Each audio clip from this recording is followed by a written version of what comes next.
Shalom Bapak Ibu, saudara-saudara yang terkasih dalam Tuhan kita Yesus Kristus. Selamat pagi, kembali dalam perenungan kita Road to Fruitfulness. Kita merenungkan Amsal, hari ini Amsal 11 ayat 17, demikian bunyi firman Tuhan. Orang yang murah hati berbuat baik kepada diri sendiri, tetapi orang yang kejam menyiksa badannya sendiri.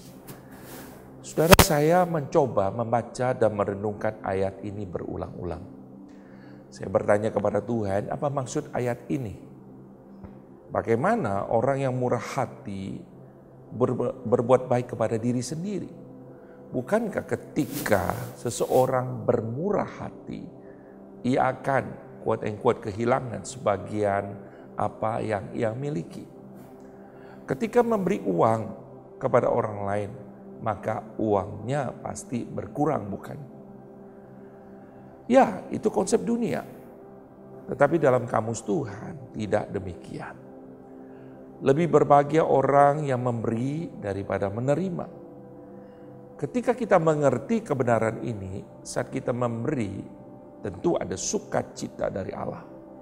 Karena kita adalah orang yang mendapat kasih karunia Tuhan, karena diberi kesempatan oleh Tuhan untuk mengambil bagian di dalam pekerjaannya Tuhan.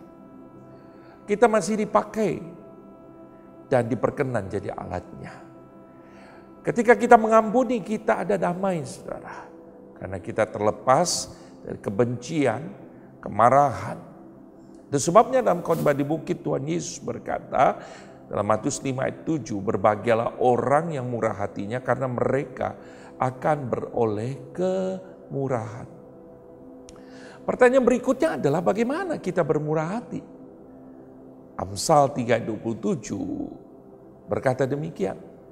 Janganlah menahan kebaikan daripada orang yang berhak menerimanya, padahal engkau mampu melakukannya.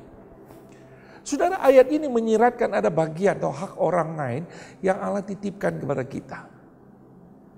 Orang Samaria tidak membatasi dirinya bermurah hati pada suku, ras dan agama pada saat menolong orang Yahudi yang dirampok dan dipukul sampai babak belur. Sedangkan imam orang Lewi membatasi dirinya pada aturan-aturan yang kelihatannya suci tetapi tidak memiliki kasih Tuhan. Seringkali murah hati dibungkus dengan motivasi benefit yang salah. Kita bermurah hati pada orang-orang tertentu yang memberi keuntungan pribadi.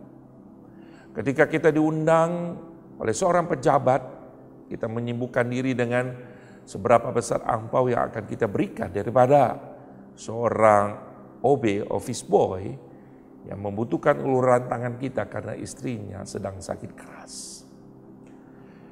Tuhan Yesus mengajarkan kita memprioritaskan kebaikan kita kepada orang yang tidak bisa membalasnya. Bukan berarti tidak kepada yang lain. Saudara, kalau kita perhatikan dalam Lukas pasal 14 ayat 12-14, Tuhan Yesus berkata, apabila engkau mengadakan perjamuan siang atau perjamuan malam, janganlah engkau mengundang sahabat-sahabatmu atau saudara-saudaramu atau kaum keluargamu atau tetangga-tetanggamu yang kaya. Karena mereka akan membalasnya dengan mengundang engkau pula. Dan demikian engkau mendapat balasnya. Tetapi apabila engkau mengadakan perjamuan, undanglah orang-orang miskin, orang-orang cacat, orang-orang lumpuh, dan orang-orang buta. Dan engkau akan berbahagia, karena mereka tidak mempunyai apa-apa untuk membalasnya kepadamu. Sebab engkau akan mendapat balasannya pada hari kebangkitan orang-orang benar. Saudara, kiranya Tuhan menolong kita. Firman Tuhan berkata sekali lagi, orang yang murah hati berbuat baik kepada dirinya sendiri. Tetapi orang yang kejam menyiksa badannya sendiri. Kiranya Tuhan menolong kita. Amin.